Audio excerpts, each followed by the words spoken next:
नमस्कार दोस्तों, मैं दुर्गेश इस बायोलॉजी के स्पेशल क्लास में आप सभी दोस्तों का हार्दिक अभिनंदन करता हूं। मैं पुनः आज फिर एक नए टॉपिक्स के ऊपर बात करने वाला हूं। आज मैं आपके लिए फिर से लाया हूं इस साइटोलॉजी की कड़ी को मैं आगे बढ़ाते हुए आज मैं आपसे बात करूंगा सेल मेम्ब्रेन के ऊपर। बेसिकली मैंने पिछले क्लास में आपको बताया था कि सेल क्या होता है, सेल के टाइप्स क्या होते हैं, सही है। मैंने इन चीज़ों पर टॉपिक्स पर आपको बहुत डिटेल से मैंने नोट्स दिया था और ये वीडियो बनाया था। आज मैं फिर से एक नए टॉपिक्स के ऊपर बात कर रहा हूँ, जिसमें सेल का एक पार्ट है, सही है, सेल मेम्ब्रेन, उसी के ऊपर मैं बात करूँगा। सेल मेम्ब्रेन को ही हम लोग प्लाज्मा मेम्ब्रेन भी कहते हैं। देखिए, आइए मैं चलता हूँ लेकर आपको। जैसा कि मैंने लिखा है, ये सेल मेम्ब्रेन है। सेल मेम्ब्रेन का ही दूसरा नाम होता है प्लाज्मा मेम्ब्रेन, या इसी को हिंदी में हम लोग कहते हैं कोशिका झिल्ली या प्लाज्मा झिल्ली। आइए समझते हैं कि कोशिका झिल्ली है क्या। जैसे कि मान लीजिए अगर एक छोटा सा स्ट्रक्चर अगर मैं दिखाऊं आपको, जैसे मान लीजिए ये सेल है, ये सेल है, सेल के अंदर ये न्यूक्लियस होता है, मतलब ये सेल मेम्ब्रेन ऊपर वाला, इसको हम लोग सेल मेम्ब्रेन कहते हैं। ये सेल मेम्ब्रेन है, इसको देखा जाए तो इसको शॉर्ट में न्यूक्लियर मेम्ब्रेन कहते हैं, सही है, न्यूक्लियर मेम्ब्रेन होता है। तो ये बेसिकली इसके ऊपर हम लोग आज बात करेंगे। ये जो सेल मेम्ब्रेन होता है, कोशिका झिल्ली होता है, जिसको हम लोग प्लाज्मा झिल्ली भी कहते हैं या प्लाज्मा मेम्ब्रेन भी कहते हैं। तो ये प्लाज्मा मेम्ब्रेन ये काम कैसे करता है, इसको कहते क्या है, सही है, ये किस रूप में काम करता है, सही है, इसी के ऊपर आज मैं बात कर रहा हूँ। ओवरऑल मतलब बहुत डिटेल से आज मैं वीडियो देने वाला हूँ, सही है, और इसी के ऊपर मैं बात करूँगा सेल मेम्ब्रेन है क्या, सही है, समझा जाए सेल मेम्ब्रेन है क्या, सही है। वैसे देखा जाए तो सेल मेम्ब्रेन का दूसरा नाम प्लाज्मा मेम्ब्रेन है, मैंने अभी बताया था आपको, सही है। सेल मेम्ब्रेन है क्या, किसको कहते हैं सेल मेम्ब्रेन, सही है। तो सेल मेम्ब्रेन जो है वह एक लचीली झिल्ली है। लचीली झिल्ली कहने का मतलब सेमी परमेबल अर्धपारगम्य लचीली झिल्ली होती है, जो किसी खास पदार्थ को अपने अंदर आने जाने देती है, सही है। सभी पदार्थ को अपने अंदर आने जाने नहीं देती है, लेकिन एक किसी कोई खास पदार्थ होती है, कोई खास मॉलिक्यूल होती है, तो उसी खास मॉलिक्यूल को अपने अंदर आने जाने देती है, सही है। और आने जाने का, सही है, मतलब एक रास्ता देती है, लेकिन जिसको हम लोग कहते हैं प्लाज्मा मेम्ब्रेन। तो प्लाज्मा मेम्ब्रेन क्या हुआ, plasma membrane is the selective permeable membrane, सही है, मतलब अर्धपारगम्य और सेलेक्टिव लचीली पारगम्य झिल्ली है, जो किसी खास पदार्थ को ही अपने अंदर आने जाने देती है। इस बात को विशेष ध्यान रखिएगा, इसी के ऊपर मैं आज चर्चा करने वाला हूं, आज मैं आपसे बात करने वाला हूं। वैसे देखा जाए तो प्लाज्मा मेम्ब्रेन का, जैसे कि मैंने यहाँ लिखा है, प्लाज्मा मेम्ब्रेन मगर केमिकल स्ट्रक्चर देखा जाए कि रासायनिक रूप में क्या क्या पाया जाता है, तो आप देखेंगे प्लाज्मा मेम्ब्रेन में लिपिड्स की मात्रा 20 से 79% तक होती है, इसको मैंने लिखा है। वहीं अगर मान लीजिए प्रोटीन की मात्रा देखा जाए प्लाज्मा मेम्ब्रेन में, तो प्लाज्मा मेम्ब्रेन में प्रोटीन की मात्रा 20 से 70% तक होती है।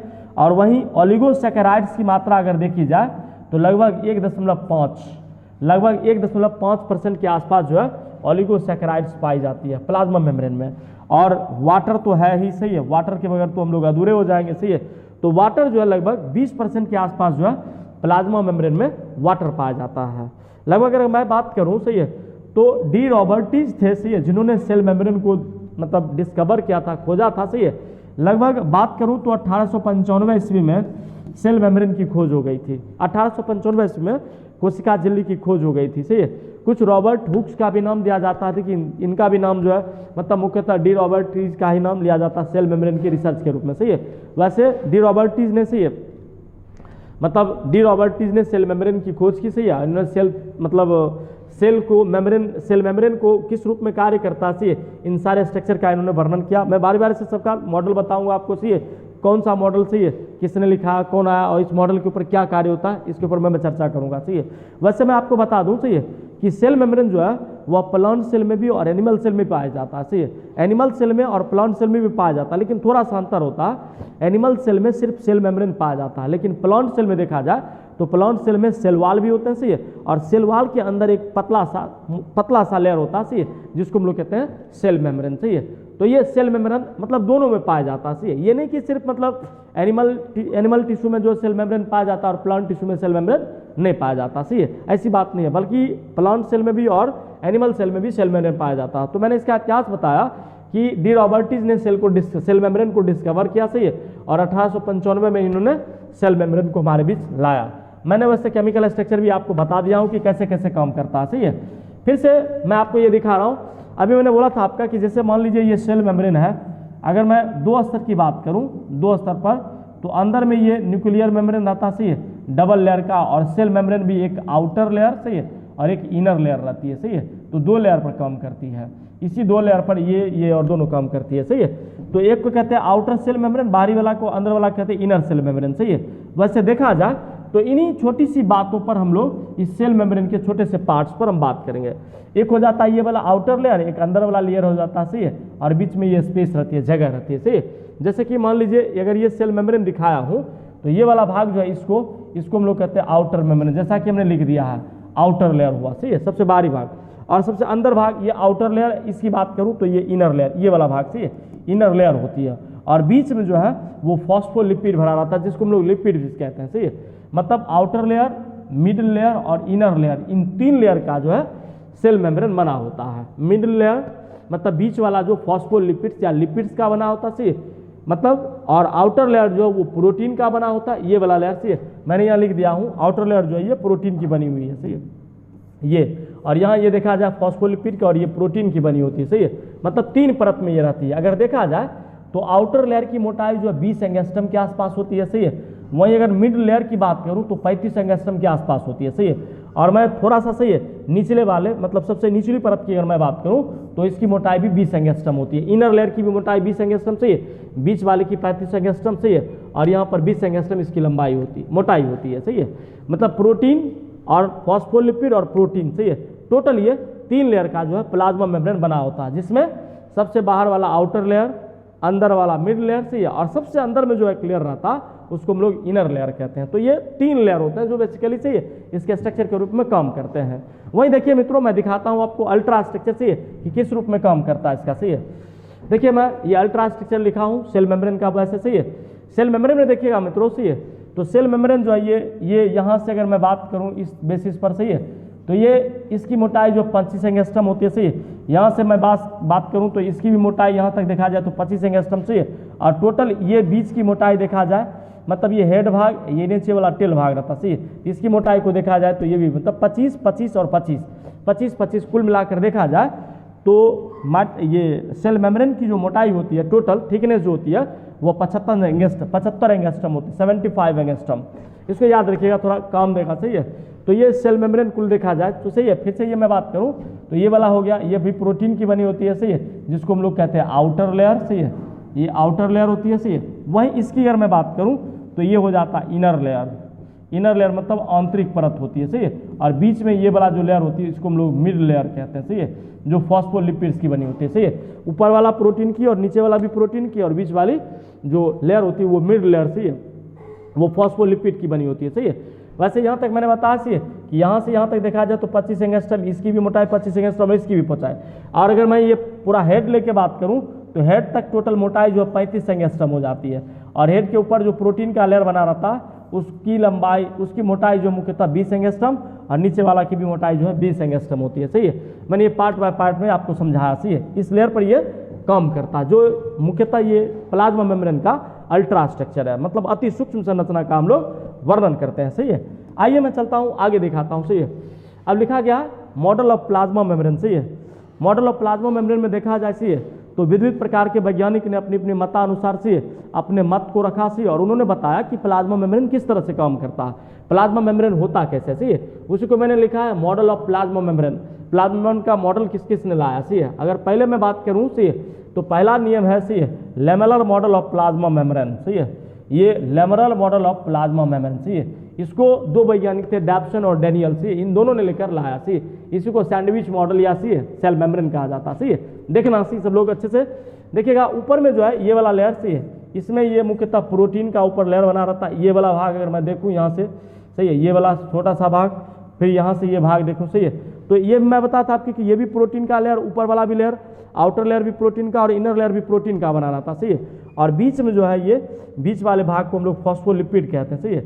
इसी फॉस्फोलिपिड बीच वाले लेयर में जो है वांडर वाल्स बल कार्य करता है, सही, वांडर वाल्स फोर्स कार्य करता है, सही है। तो ऊपर वाला लेयर जो प्रोटीन का लेयर होता है, नीचे वाला भी प्रोटीन का लेयर, और बीच का जो मध्य भाग होता है वो फॉस्फोलिपिड का बना रहता है, सही है। इस मॉडल को, सही है, डैप्सन और डेनियल नामक वैज्ञानिक ने दिखाया था, सही। इसी का मतलब डायग्रामेटिक रिप्रेजेंटेशन अगर देखा जाए तो ये वाला भाग जो है ये प्रोटीन हो गया, आपको ये प्रोटीन है, ये प्रोटीन, और नीचे वाला भाग भी जो है ये प्रोटीन रहता, सही है। और ये नीचे वाला भाग ये देख रहे हैं आप, ये मतलब ये नीचे वाला भाग से मतलब एक पोलर रीजन होता है, आप देखिएगा, सही है, ध्रुवीय क्षेत्र रहता है, इस तरह से बनाया जाता है। सही है, ये एक पोलर रीजन होता है, एक नॉन पोलर रीजन, इसको हम लोग कहते हैं पोलर रीजन मतलब ध्रुवीय क्षेत्र। ये हो गया non polar region, non polar region और ध्रुवीय क्षेत्र होता है, ये काम करता है। सही है, इसमें देखा जाएगा तो ये वाला भाग जो है टेल कहलाता है, टेल, और इसको हम लोग कहते हैं हेड भाग कहते हैं। सही है, हेड भाग कहते हैं। वैसे मैं ये मॉडल जो है सक्सेसफुल नहीं हो पाया। सही है, मॉडल सक्सेसफुल नहीं होने का वजह था सही है कि जब बाद में चलकर से देखा गया कि प्लाज्मा मेम्ब्रेन किस रूप से कार्य कर रहा। सही है, तो उस मॉडल में ये सक्सेसफुल नहीं हो पाया। जो इन्होंने मॉडल दिया डैनियल और डॉब्सन से, उसके अकॉर्डिंग जो है ये मॉडल नहीं मिल पाया। सही है, तो मॉडल नहीं मिल पाया सही है, जिसके वजह से इस मॉडल को फिर से खारिज किया गया। सही है, फिर नए मॉडल को लेकर चला गया। तो वही मतलब लिपोप्रोटीन की बनी हुई ये सही है रासायनिक संरचना होती है, जिसमें जो है प्लाज्मा मेम्ब्रेन मुख्यतः कार्य करता है। तो प्रोटीन और ये बीच में से फॉस्फोलिपिड प्रोटीन की और नीचे वाली फिर प्रोटीन की बनी रहती है। सही, बस मैं आपको ये बता दूं हाइड्रोफिलिक जोन होता है सही, ये वाला, इसको भी हम लोग कहते हैं हाइड्रोफिलिक। प्रोटीन से मतलब हाइड्रोफिलिक मतलब क्या होता है सही, हाइड्रोफिलिक मतलब होता है जल स्नेही, जल स्नेही। आपको बता दूं ये जल स्नेही कहने का मतलब जो जल से प्रेम करता है उसको कहते हैं हाइड्रोफिलिक। तो प्रोटीन जल से स्नेह करता है, प्रोटीन को जल चाहिए। सही है, इसको भी ऊपर वाला भी हाइड्रोफिलिक जोन, चूंकि प्रोटीन ऐसी है, और बीच में जो होती है हाइड्रोफोबिक जोन होती है। सही है, ये से यहाँ से हाइड्रोफोबिक जोन से जो होता है जल विरोधी, मतलब ये जल से दूर भागता है। सही है, ये जल से दूर भागता है प्लाज्मा मेम्ब्रेन का ये पोर्शन। सही है, तो हाइड्रोफोबिक रीजन ये होता है लिपिड वाला भाग से। लिपिड में वैसे भी पानी नहीं चढ़ता। सही है, पानी से वो बहुत दूर भागता है। सही, इसलिए इसको हाइड्रोफोबिक जोन कहते हैं। सही है, तो ये रहता है। और ये प्रोटीन हाइड्रोफिलिक होता है क्योंकि इसको जल से काफी स्नेह रहता है, लगाव रहता है। सही है, तो ये दिया गया, आप याद रखिएगा मित्रों। से लेमरल मॉडल ऑफ प्लाज्मा मेम्ब्रेन, ये मॉडल प्लाज्मा मेम्ब्रेन का पहला मॉडल है। सही है, जिन्होंने डॉब्सन और डैनियल दोनों वैज्ञानिक ने मिलकर से इस मॉडल की प्रस्तावना को रखा। सही है, बाद में चलकर से भी ये जब विचारधाराएं हुई तो फिर मॉडल सक्सेसफुल नहीं रहा। सही है, इस मॉडल को रिजेक्ट कर दिया गया, बोला कि ये मॉडल काम नहीं करने वाला है। मैं चलता हूँ अगले मॉडल पर, दिखाता हूँ कि अगला मॉडल किस तरह से काम करता है। अगला मॉडल है दूसरा यूनिट मेम्ब्रेन मॉडल और प्लाज्मा मेम्ब्रेन। सही है, मतलब एक्स्ट्रा सेलुलर मीडियम है ये ऊपर वाला। सही, और नीचे वाला देखा जाए तो इंट्रा सेलुलर मीडियम कुछ हद तक सही रहा। सही है, ऊपर वाला लेयर को अगर देखा जाए, ये वाला लेयर जो रहता है इसको हम लोग कहते हैं आउटर प्रोटीन लेयर। ये वाला भाग आउटर प्रोटीन लेयर ये रहता है लगा हुआ। सही है, और नीचे वाला भाग देखिएगा तो फिर इनर प्रोटीन लेयर हो जाता है। सही है, लिखा हुआ है, वैसे मैं फिर लिख देता हूँ, इनर प्रोटीन लेयर रहता है, ये काम करता है। जगह के बाद में मैंने लिख पा रहा हूँ। सही, तो ये unit membrane of plasma membrane ये मॉडल दिया गया। सही है, इसमें ये कहा गया, सही है, इनका मानना था यूनिट मेम्ब्रेन मॉडल जो है रॉबर्टसन ने दिया था। सही है, रॉबर्टसन ने दिया। सही है, इनका ये मानना था कि सही है सेल मेम्ब्रेन जो है बेसिकली जो यूनिट मतलब एक इकाई के रूप में काम करता है। हर एक सेल देखा जाए ना तो यूनिट मेम्ब्रेन मॉडल में जितने भी कोशिका के अंगक होते हैं वो सब एक इकाई के रूप में कार्य करता है। सही है, तब जाकर सेल मेम्ब्रेन बनता है, तब जाकर सेल मेम्ब्रेन काम करता है। सही है, लेकिन वास्तव में ऐसी बात नहीं होती है। सही, मतलब हर एक पदार्थ जो हर एक मैटर बना हुआ सेल मेम्ब्रेन के अंदर से वो हर एक चीज जो है एक इकाई के रूप में, हर एक ऑर्गेनेल जो है एक इकाई के रूप में कार्य करता है, तब जाके ये प्लाज्मा मेम्ब्रेन काम करता है। सही है, तो ये भी मॉडल जो है वो सक्सेसफुल नहीं हो पाया। सही है, तो मैं फिर थोड़ा बता देता हूं कि मैंने ये क्या बताया था। सही, रॉबर्टसन ने क्या क्या कहा। सही, तो इन्होंने कहा कि ऊपर वाला लेयर से हाइड्रोफिलिक हेड होता है। सही, आपको मैंने पहले ही बताया था हाइड्रोफिलिक हेड। सही, तो इसमें क्या होता है जल से नहीं, और ये नीचे देखा जाए जो टेल्स होता है वो हाइड्रोफोबिक होता है। जैसे कि मैंने ये बताया था, ये दो रीजन हुआ। सही है, इसको हम लोग कहते हैं ये वाला भाग से ये हाइड्रोफोबिक होता है चूंकि बसा वाला भाग है। सही, और ये देखा जाए तो ये हाइड्रोफिलिक होती है। सही है, हाइड्रोफिलिक होती है मतलब जल स्नेही, अभी बोले थे तुरंत जल स्नेही, और इसको हम लोग कहते हैं जल विरोधी। तो ये काम करता है, ये जल विरोधी। ये हुआ टेल, इसको हम लोग बोला था टेल हुआ। सही है, और ऐसे इसको देखा जाए तो ये हेड हुआ। सही है, वैसे भी हम लोग कह सकते हैं हाइड्रोफिलिक हेड। सही है, और हाइड्रोफोबिक टेल भी कहते हैं। सही है, तो ये काम करता है। इसको हम लोग अभी बोले थे कि पॉलर रीजन कहलाता है ये वाला भाग। सही है, पॉलर रीजन होता है ध्रुवीय क्षेत्र। इसको अगर हम लोग देखा जाए तो इसको हम लोग कहते हैं नॉन पॉलर रीजन, मतलब अध्रुवीय क्षेत्र। अध्रुवीय क्षेत्र के रूप में ये काम करता है, नॉन पॉलर रीजन होता है। सही है, तो ये जो मैं दिखाया ये आपको सही है, इसी तरह से ये काम करता है। सही, इसके बीच वांडर वाल बल्स कार्य करता है। सही, तो हाइड्रोफोबिक स्टेल्स ये होता है, ये वाला भाग हाइड्रोफोबिक स्टेल्स है, और ये पूर्णतः जो लेयर बना रहता है बीच वाला ये फॉस्फोलिपिड्स का बायलेटरल लेयर रहता है, बायलेयर रहता है, दो लेयर बना रहता है, एक ये लेयर रूप में काम करता है। ठीक है, तो हाइड्रोफोबिक टेल्स होता है और हाइड्रोफिलिक हेड्स होता है, जो मतलब ऊपर वाला भाग हेड्स कहलाता है। आउटर लेयर, इनर लेयर और बीच में जो है मिड लेयर रहता है, ये काम करता है, जिसको हम लोग कहते हैं unit membrane model of plasma membrane से, मतलब एक इकाई झिल्ली का ये मेम्ब्रेन मॉडल डाला गया, रॉबर्टसन के द्वारा दिया गया, लेकिन ये सक्सेसफुल नहीं हो पाया क्योंकि हर एक अंग जो है इकाई सेल के रूप में काम करता सी, इस रूप से ये मॉडल लाके इन्होंने ये बताया, तो ये मॉडल को भी जो है प्रस्तावना नहीं मिल पाई सी। फिर दूसरे विचारधारा के वैज्ञानिक उन्होंने फिर अलग सिद्धांत लाया सी, और अलग सिद्धांत लाने के बाद फिर उन्होंने बताया कि प्लाज्मा मेम्ब्रेन किस तरह से काम करता है। अगर मैं बात करूं ओवरऑल चौथे मॉडल पर से तीसरे मॉडल पर, तो इसको हम लोग कहते हैं greater membrane of plasma membrane, greater membrane of plasma membrane, सही है। तो ग्रेटर मेम्ब्रेन सही है, greater membrane of plasma membrane देखिएगा आप लोग, सही है। ये लाने वाले जो वैज्ञानिक थे उनका नाम था लेहिंगर साहब, सही है। लेहिंगर साहब ने, ये लेहिंगर साहब ने ही, सही है, इस मॉडल को लाया था, सही है। तो लेहिंगर साहब ने इस मॉडल को लाया, इन्होंने दूसरे विचारधारा में लाया, सही है। इन्होंने कहा कि सही है, मतलब ये जो है ये पूरा था, सही है, ये पार्टिकल्स, ये लिपिड्स के रूप में कार्य करके, सही है, ये आगे बढ़ रहा। मैं ये बताया था आपको भी, सही है, कि ये वाला भाग जो है ये हाइड्रोफिलिक होती है, और टेल जो होती है, हेड वाला भाग, और टेल जो होती है वो हाइड्रोफोबिक नेचर का होता है, सही है। तो इन्होंने क्या किया, ऊपर में प्रोटीन बना दिया, सही है, इस तरह से प्रोटीन बना दिया, सही है। नीचे भी इन्होंने क्या किया, प्रोटीन बना दिया, ढेर सारा लेयर, सही है, क्योंकि तेल 3 लेयर के रहते हैं, सही है। और इसी में देखिए एक ऐसे लेयर बनाकर दिखाया गया, सही है, जो मुख्यतः ओलिगोसैकेराइड्स का चेन होता है, ओलिगोसैकेराइड्स का चेन, ये भी ओलिगोसैकेराइड्स का एक चेन होता है, सही है। तो ओलिगोसैकेराइड्स के रूप में चेन में ये आउटर लेयर रूप में काम करता, सही, ये आउटर लेयर, वो आउटर लेयर ओलिगोसैकेराइड्स चेन और प्रोटीन के बनी रहती है, सही। बीच वाला भाग वही फॉस्फोलिपिड्स का बना होता, सही है। और नीचे वाला भाग फिर जो है इनर लेयर, जिसको हम लोग कहते हैं आंतरिक परत जो होती है कोशिका झिल्ली की, उसमें से कुछ नहीं, इन्होंने खाली प्रोटीन बनाकर दिखा दिया, सही है। और इन्होंने से ओलिगोसैकेराइड्स का चेन से वगैरह बनाकर दिखा दिया। इसी में फिर से नीचे जो है, नीचे ग्लाइकोप्रोटीन लगी रहती है, सही है, प्रोटीन लगी रहती है, बीच बीच में ये प्रोटीन का लेयर है, यहाँ पर मैंने लिख दिया है, सही है।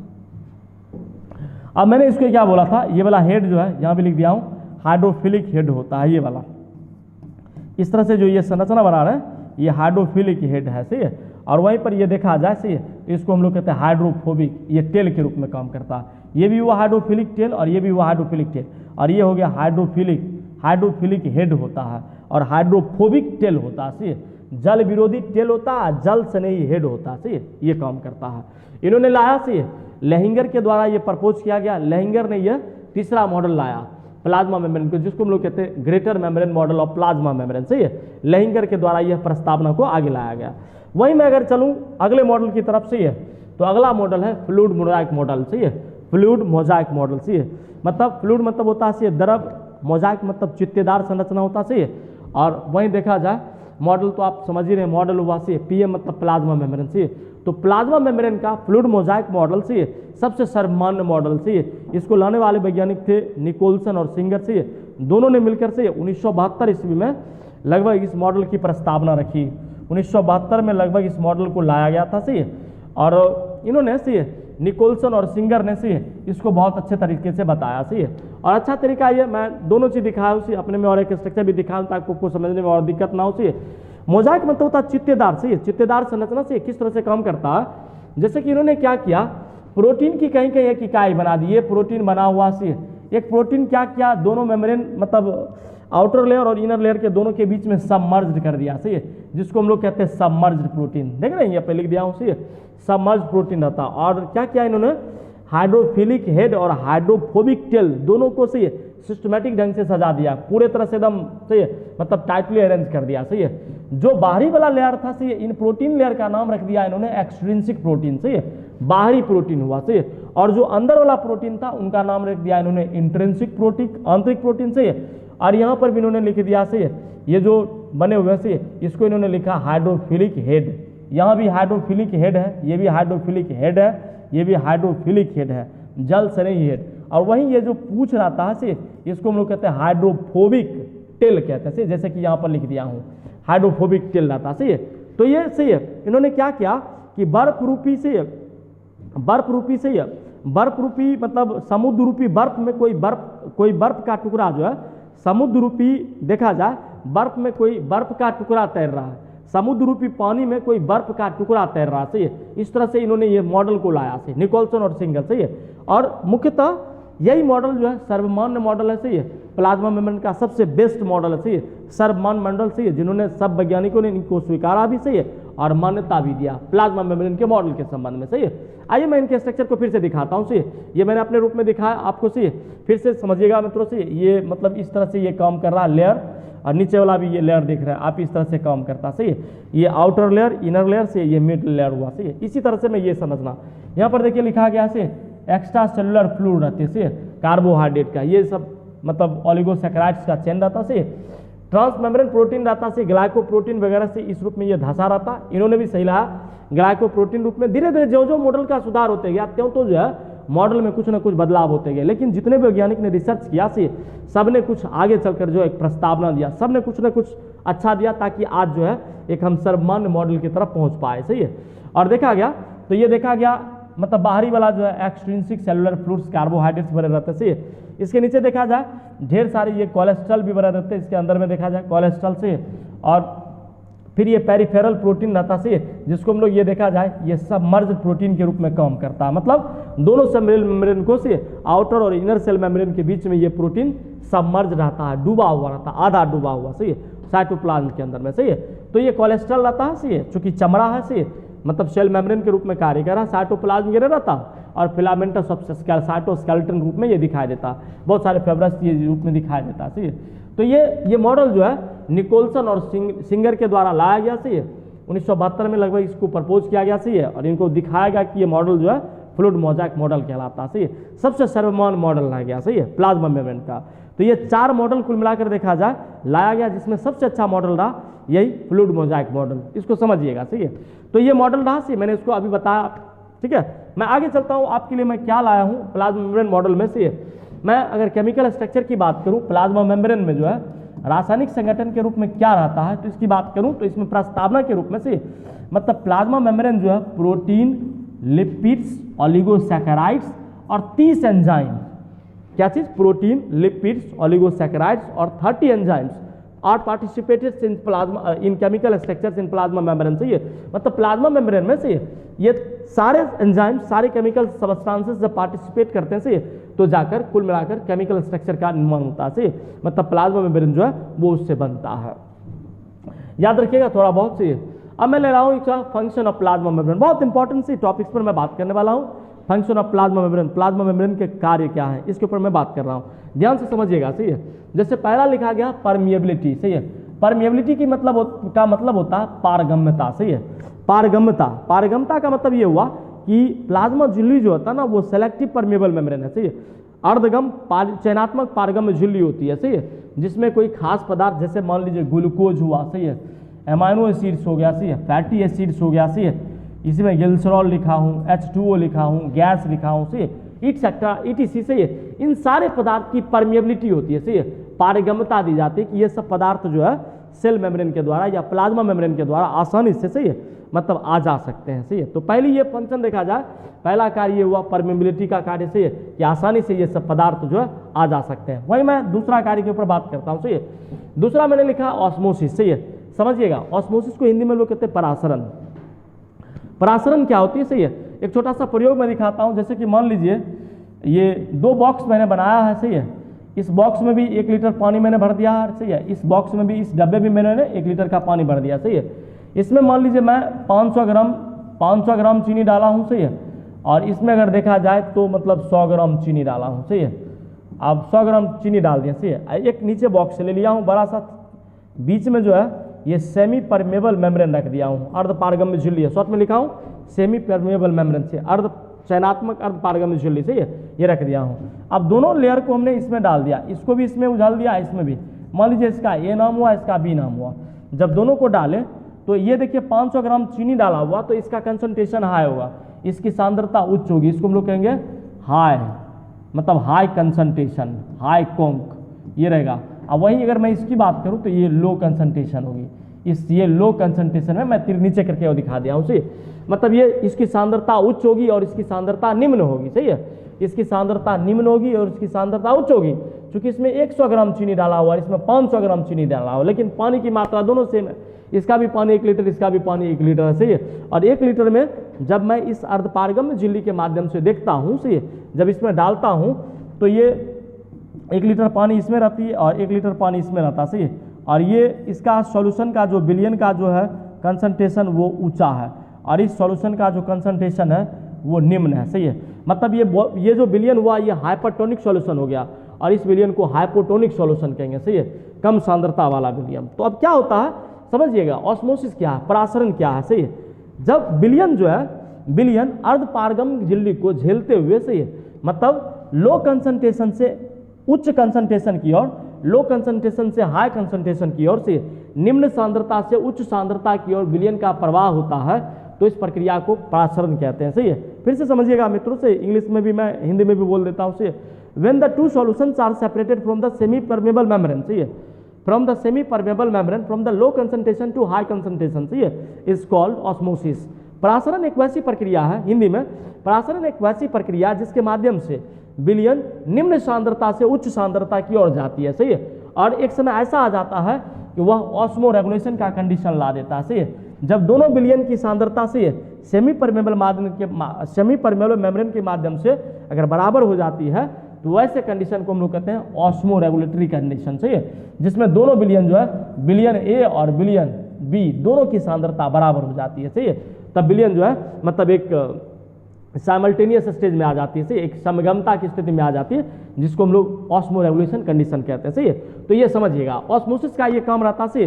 तो ये काम करता है प्लाज्मा मेम्ब्रेन में कोई पदार्थ जो है लो कंसंट्रेशन से हाई कंसंट्रेशन की ओर ले जाता है, सही है। आप देखेंगे कि मित्रों से जब कोई व्यक्ति पानी में डूब जाता है, कोई जीव, सही है, तो हमारे कंसंट्रेशन जो होते हैं, हमारे ब्लड के कंसंट्रेशन वो हाई होते हैं, सही है, बनिस्पत पानी के, सही है।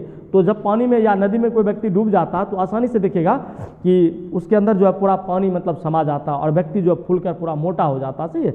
तो मतलब क्या काम किया वहाँ पर, परासरण क्रिया काम कर रही है, जिसमें जो है विलयन लो कंसंट्रेशन से हाई कंसंट्रेशन की ओर घुस जाता है। वहीं आप देखेंगे कि नदी में जो है, समुद्र में जो है ज़्यादा देर, समुद्र का पानी नमकीन होता है, सही, समुद्री क्षेत्र में ज़्यादा देर तक नहाना वर्जित रहता है। कारण यह है कि सही समुद्र का पानी नमकीन होता, सही है, उसमें लवण की मात्रा बहुत ज़्यादा होती है, सही है, बनस्पत हमारे शरीर का। जब हम ज़्यादा देर तक नदी में नहाते हैं, सही, तो क्या होता है हमारे अंदर ब्लड जो होते हैं, जो ब्लड के अंदर जो प्लाज्मा रहते हैं वो धीरे धीरे बाहर निकलना शुरू हो जाते हैं, सही। तो जो ही बाहर निकलना शुरू होती है तो हमारे चमड़े जो हैं वो सिकुड़ने लगते हैं, सही, और सिकड़ने लगते हैं, सही, तो ज़्यादा होगा तो फिर दिक्कत होगी, सही। इसी कारण जो है मतलब हमारे शरीर का मतलब जो है साइटोप्लाज्म से जल जो है वो मेंटेन रह सके, सही, इसके लिए समुद्र क्षेत्र में जो है मतलब नहाना ज़्यादा देर तक वर्जित रहती है, कि आप ज़्यादा देर तक नहीं नहा सकते, सही है।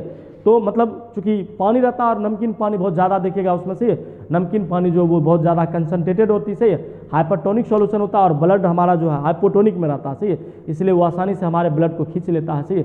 तो हमारा फिर से मतलब दिक्कत हो जाती है, हमारे शरीर के ऊपर जो है प्रभाव दिखता है, इसलिए ज़्यादा देर तक नहीं नहाना चाहिए। आप वही सेम प्रोसेस आप चना के ऊपर उपयोग कर सकते हैं, सही है। जैसे मान लीजिए ये चना है, हम लोग चना फूलने के लिए देते हैं, तो चना पानी में फूलता है तो चना का कंसंट्रेशन उच्च होता है और पानी का कंसंट्रेशन निम्न होता है, सही है। तो पानी निम्न कंसंट्रेशन के बदौलत से चना में आसानी से घुस जाता है, सही है। तो ये इसको हम लोग कहते हैं ऑस्मोसिस, परासरण प्रक्रिया। दूसरी मतलब देखा जाए प्लाज्मा मेम्ब्रेन की सबसे महत्वपूर्ण सी है जो ऑस्मोसिस प्रक्रिया के द्वारा आगे ले जाता है। वहीं अगर मैं तीसरी बात करूं, ओवरऑल तीसरे मैं सिस्टम की बात करूं, सही है, तो तीसरा कार्य क्या होता है, तो तीसरा मैंने लिखा आपको पेसिव ट्रांसपोर्ट होता है, सही है। समझिएगा मित्रों, पेसिव ट्रांसपोर्ट क्या होता है, सही है, इसको हम लोग कहते हैं निष्क्रिय अभिगमन। निष्क्रिय अभिगमन, सही है, इसी को अगर देखा जाए तो डिफ्यूजन में कहते हैं, सही है। अब ऑस्मोसिस का उल्टा कर दीजिए तो वो बन जाता है डिफ्यूजन, सही है। मतलब क्या, जब विलयन उच्च सांद्रता से निम्न सांद्रता की ओर जाती है, जबरदस्ती, सही है, विलयन को जबरदस्ती करना, सही है, मतलब जब विलयन उच्च सांद्रता से निम्न सांद्रता की ओर जाती है तब ऐसे प्रोसेस को हम लोग कहते हैं डिफ्यूजन, सही है। मतलब पेसिव ट्रांसपोर्ट रूप में काम करता है, जैसे कि मैंने ये बताया था, नीचे मैं दिखा रहा हूँ, सही है। डिफ्यूजन क्या हुआ, फिर से डिफ्यूजन वैसी प्रक्रिया है जिसके माध्यम से विलयन उच्च सांद्रता से निम्न सांद्रता की ओर जाती है। When the two solutions are separated from the semi permeable membrane from the high concentration to the low concentration, सही है, this is called, this process is known as diffusion. Diffusion विसरण, सही है। तो इस प्रक्रिया के द्वारा हम लोग जो है विसरण को समझने का प्रयास करते हैं, सही है। तो पेसिव ट्रांसपोर्ट क्या होता है, निष्क्रिय अभिगमन क्या करता है, दो तरह से काम करता है, सही है। पहला है सिंपल डिफ्यूजन, सही है, कहता है इसको साधारण विसरण, साधारण विसरण, सही है। तो इस प्रोसेस में देखेंगे जब विलयन प्लाज्मा मेम्ब्रेन के अंदर आता है, सही है, तो इसमें मुख्यतः देखिएगा O2 काम करता है, CO2 होता है, H2O होता है, सही है। ऐसे छोटे छोटे मॉलिक्यूल्स, कैसे छोटे छोटे कण को जो है अंदर ये जाने देता है, सही है, जिसको हम लोग कहते हैं सिंपल डिफ्यूजन, सही है, मतलब साधारण विसरण होता है। अगर वहीं अगर दूसरी बात करूं ओवरऑल, सही है, तो इसको हम लोग कहते हैं फैसिलिटेटेड डिफ्यूजन, सही है। फैसिलिटेटेड डिफ्यूजन को हम लोग कहते हैं सुसाध्य विसरण, सही है। इसमें देखिएगा, इसमें भी जो है तत्व के रूप में से आयनिक मॉलिक्यूल बहुत ज़्यादा इसमें प्रवाह होता है, सही है। जैसे मान लीजिए सोडियम को जाना हो, पोटेशियम को जाना हो, या मान लीजिए फॉस्फेट को जाना हो, सही है, तो ये फॉस्फेट रूप में प्लस आयन, सही, तो ये जो है मॉलिक्यूल इसमें फैसिलिटेटेड डिफ्यूजन में जो है लेकर जो है पदार्थ आसानी से आगे बढ़ती है प्लाज्मा मेम्ब्रेन। तो ये दो चीज़ जो होता है मतलब पैसिव ट्रांसपोर्ट में काम करता है, जिसको सिंपल डिफ्यूजन, सही है, और फैसिलिटेटेड डिफ्यूजन कहते हैं। वही मैं अगर फिर से आगे बढ़ूँ, सही है, तो आज मैं चौथे नंबर की बात करूँ फंक्शन पर, तो एक्टिव ट्रांसपोर्ट है, जिसको हिंदी में हम लोग कहते हैं सक्रिय अभिगमन। अब सक्रिय अभिगमन क्या है इसको समझिएगा, सही है। सक्रिय अभिगमन जैसे कि ये मान लीजिए अभी मैंने बताया था कि ये प्लाज्मा मेम्ब्रेन का काम करता, यहाँ से ये मैं लिख भी दिया हूँ, ये बीच वाला भाग जो है, ये वाला बीच वाला भाग, इसको ये हम लोग कहेंगे प्लाज्मा मेम्ब्रेन। ये प्लाज्मा मेम्ब्रेन है, प्लाज्मा मेम्ब्रेन या सेल मेम्ब्रेन भी कह सकते हैं, बीच वाला भाग से है। अगर मान लीजिए वैसे यहाँ लिख दिया हूँ सेल मेम्ब्रेन या पीएम, प्लाज्मा मेम्ब्रेन या सेल मेम्ब्रेन, सही है। देखिएगा ये बीच वाला भाग प्लाज्मा मेम्ब्रेन है, सही है, मतलब सेल का ये भाग से है, ये इस तरह से मैं ये सेल बना के दिखाया हूँ, इतना थोड़ा सा दूर का समझिएगा, तो प्लाज्मा मेम्ब्रेन है। अब प्लाज्मा मेम्ब्रेन को मान लीजिए कोई पदार्थ अंदर कैसे लेता है, सही, उस चीज़ को समझना है, बहुत इंपॉर्टेंट है, समझिएगा इसको। जैसे मान लीजिए ये K+ आयन है, इसको अंदर जाना है, सेल के अंदर घुसना है, सही है, तो ये ज्यों ही सेल के अंदर घुसता है तो इसको मान लीजिए अंदर में सेल मेम्ब्रेन में कोई अज्ञात वाहक होता है, जैसे मान लीजिए ये X लिखा हूँ अज्ञात वाहक, सही है, अज्ञात मतलब वाहक या ढोने वाला है, सही, नहीं जानते कौन है लेकिन है कोई, तो अज्ञात वाहक ये अंदर लेता है, सही, जो ही अंदर आता है तो इसमें X- एक अज्ञात वाहक के रूप में काम करता है, ये K+ रहता है, इसके साथ आसानी से जुड़ जाता है, और जुड़ते हुए ये यहाँ तक चला आता है, यहाँ आके से फिर यह सेल मेम्ब्रेन की इनर पोर्शन पर इसको छोड़ देता है, सही है, और K+ अंदर घुस गया आसानी से, सेल मेम्ब्रेन कोशिका झिल्ली के अंदर घुस गया, आसानी से चला आया, सही। वही मान लीजिए मतलब Na+ है, अंदर में Na+ है, सही है, सोडियम प्लस आयन है, सही, उसको बाहर निकलना है, तो फिर ये क्या करता है, सेल मेम्ब्रेन के बाहर से इन आता है, अंदर आता है, इन करता है, सही, तो इसमें फिर अज्ञात वाहक रहता है X-, ये पकड़ता है, इसके साथ प्लस- दोनों ऐड होता है, सही है, फिर से ये आगे बढ़ता है, आगे बढ़ते हुए आसानी से सोडियम आयन जो है वो बाहर निकल जाती है, सही है, जिसको हम लोग सोडियम पोटेशियम पंप भी कहते हैं, सही है। पसीना जो हमारे शरीर में होती है स्वेट, सही है, वो इसी प्रकार निकलती है, सही है।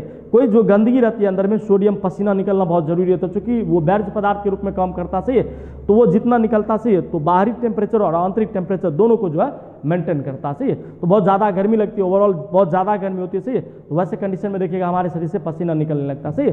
तो सोडियम पोटेशियम पंप जो है इस तरह से काम करता है सेल मेम्ब्रेन के अंदर, सही है, और वो एक्टिव ट्रांसपोर्ट के रूप में, सक्रिय अभिगमन के रूप में, सही है, मतलब हमारे शरीर से पसीना को अंदर निकालता है, पोटेशियम आयन को अंदर जाता है लेकर, सही है, अज्ञात वाहक के माध्यम, अज्ञात वाहक के रूप में मतलब जुड़कर, सही है, तब ये काम करता है। मैंने ये दिखाया सोडियम पोटेशियम पंप इसको कहते हैं, सही है। वैसे फिर मैं आगे ले चलूँ आपको, सही है, मैं अगर पांचवा बात करूं तो पांचवा को हम लोग कहते हैं डिफिनिट शेप। आप जानते हैं, सही है, कि अगर मान लीजिए ये कोशिका झिल्ली है, सही है, कोशिका झिल्ली के अंदर अगर ये सेल मतलब ये न्यूक्लियस है, न्यूक्लियस के अंदर ये साइटोप्लाज्म भरे रहते हैं, सही है, साइटोप्लाज्म के अंदर अगर ये सेल मेम्ब्रेन ना होता, अगर ये प्लाज्मा मेम्ब्रेन ना होता, सही है, तो प्लाज्मा मेम्ब्रेन नहीं होता तो इसको शेप नहीं मिल पाता, सही है, तो इसके आकार को ये बनाए रखने का काम करती है, तो इसलिए हम लोग इसको डिफिनिट शेप, एक निश्चित आकार प्रदान करता है। सेल मेम्ब्रेन कोशिका को एक निश्चित आकार प्रदान करता है। ये हुआ।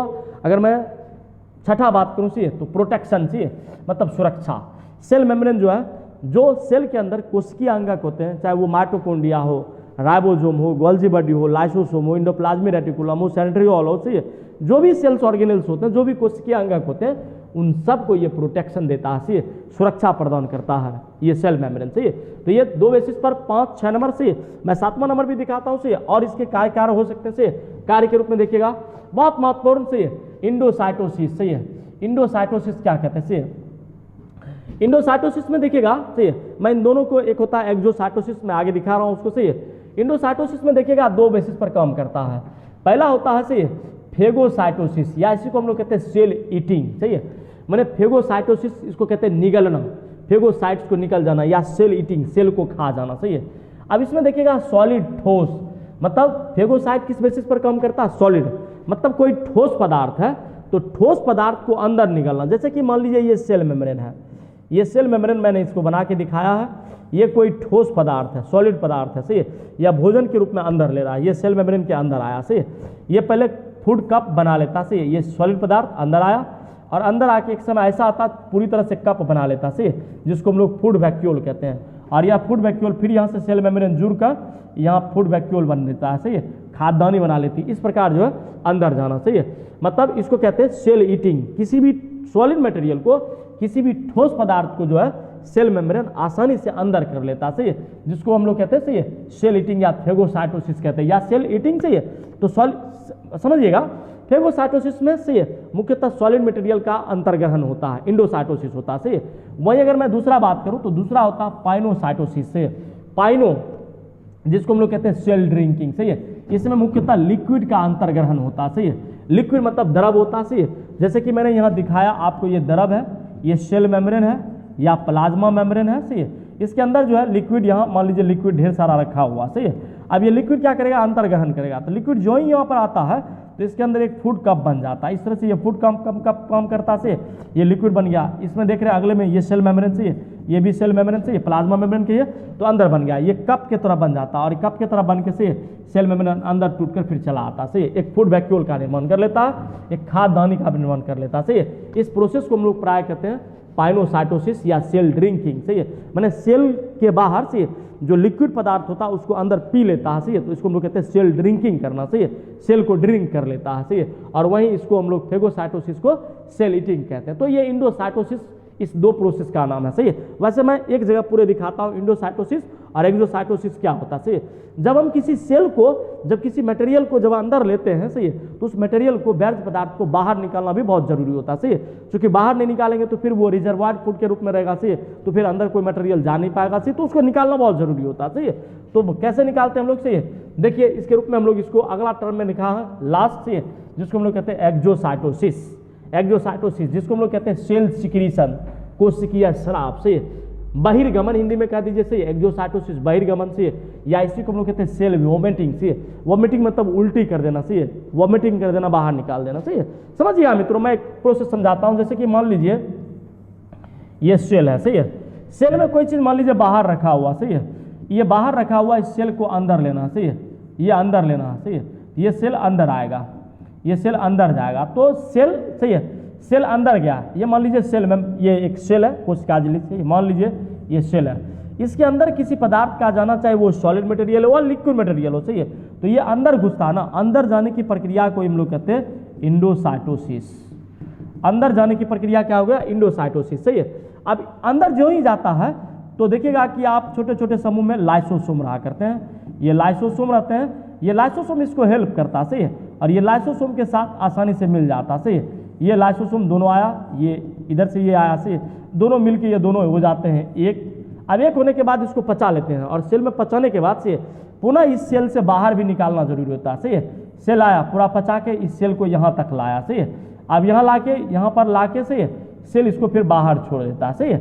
अब बाहर छोड़ना, सही है, मतलब बाहर निकल गया, इस प्रक्रिया को हम लोग कहते हैं एक्सोसाइटोसिस, जिसको हम लोग कहते हैं सेल वॉमिटिंग भी, इसी का दूसरा नाम हम लोग कहते हैं इसको सेल वॉमिटिंग, सेल वॉमिटिंग करने लगता है, सही है।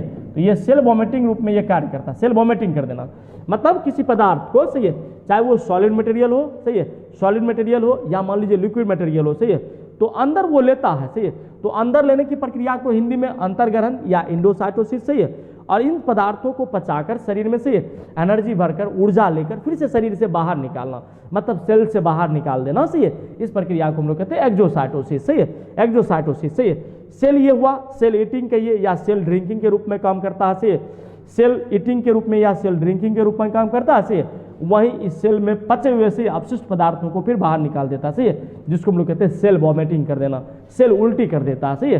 तो एक्सोसाइटोसिस में क्या हुआ, सही है, सेल मेम्ब्रेन से किसी पदार्थ को जब अंदर लेता है तो उस पदार्थ को बाहर निकालना भी बहुत जरूरी होता है, सही है, तो बाहर निकालने की प्रक्रिया को हम लोग कहते हैं बहिर्गमन हिंदी में, वैसे इसे अंग्रेजी में है एक्सोसाइटोसिस कहते हैं, या सेल सिक्रीशन, से कोशिका स्राव कहते हैं, हिंदी में कोशिका स्राव कहते हैं, सही है, स्रावित पदार्थ का बाहर निकलना, सही है, या सेल का उल्टी कर देना, मतलब कोशिका जो है वॉमिटिंग कर देती है, उल्टी कर देती है, सही है, तो इस प्रकार जो है ये बाहर निकल जाता है, सही है। मित्रों आशा करता हूं कि सही है आप इस आज के इस टॉपिक्स पर, बहुत इंपॉर्टेंट टॉपिक से मैं जिसके ऊपर बात किया, जो आज सेल मेम्ब्रेन था, सेल मेम्ब्रेन का है दूसरा नाम प्लाज्मा मेम्ब्रेन होता है, सही है। इसी के ऊपर मैं आज आपको दिखाया कि ये सेल मेम्ब्रेन से होता क्या है, सेल मेम्ब्रेन की मोटाई क्या होती है, सेल मेम्ब्रेन बनता किस चीज से है, सही है। इसमें केमिकल स्ट्रक्चर्स क्या होते हैं, सही है। इसके डिफरेंट टाइप्स ऑफ मॉडल्स कौन कौन होते हैं, सही। इसमें कौन वैज्ञानिक थे, मॉडल किसने कौन लाया, सही है। इसके ऊपर बात किया, सही है। और मुख्यतः से सबसे बड़ी चीज इसमें फंक्शन होता है कि सेल मेम्ब्रेन काम किस तरह से करता है, सही है। कार्य हमारा क्या है, सही है। इसके ऊपर हमने बात किया, सही है। तो सेल मेम्ब्रेन का कार्य क्या है, ये ओवरऑल बहुत इंपॉर्टेंट रखता है, बहुत मायने रखता है, सही है। मित्रों आशा करता हूं कि आज आप जाने होंगे, ओवरऑल पूरे फंक्शन को जाना होगा कि सेल मेम्ब्रेन है क्या, सेल मेम्ब्रेन किस तरह से काम करता हूं। आशा करता हूं मैंने पूरा जोश और जज्बे के साथ, वही एनर्जेटिक के साथ से मैंने आपको ये बताया। अगर किसी प्रकार की दिक्कत हो तो आप हमारे कमेंट बॉक्स में कमेंट कर सकते हैं, सही है। आने वाले वक्त में मैं फिर आपके कमेंट का भी जवाब दूंगा, सही है। और जो भी बंदे हमारे इस चैनल यूट्यूब चैनल पर नए हो, कृपया मैं उनसे आग्रह करता हूं, सही है, कि आप मेरे यूट्यूब चैनल को सब्सक्राइब करें, सही है। बेल आइकन को प्रेस करना ना भूलें, बेल आइकन को भी प्रेस करें, सही है, ताकि आने वाला हर एक वीडियो का नोटिफिकेशन आपके मेल बॉक्स तक जाएगा, आपके इन्फॉर्मेशन बॉक्स तक जाएगा, सही है। आप उसको अच्छे से भली भांति से देख पाएंगे, सही है। वैसे अच्छा लगे तो शेयर करना भी ना भूलें, सही है। और अच्छा लगे तो लाइक भी करें, सही है। अपने दोस्तों को भी शेयर करें, सही है। Thanks for watching. आपको देखने के लिए बहुत बहुत धन्यवाद। Thank you so much.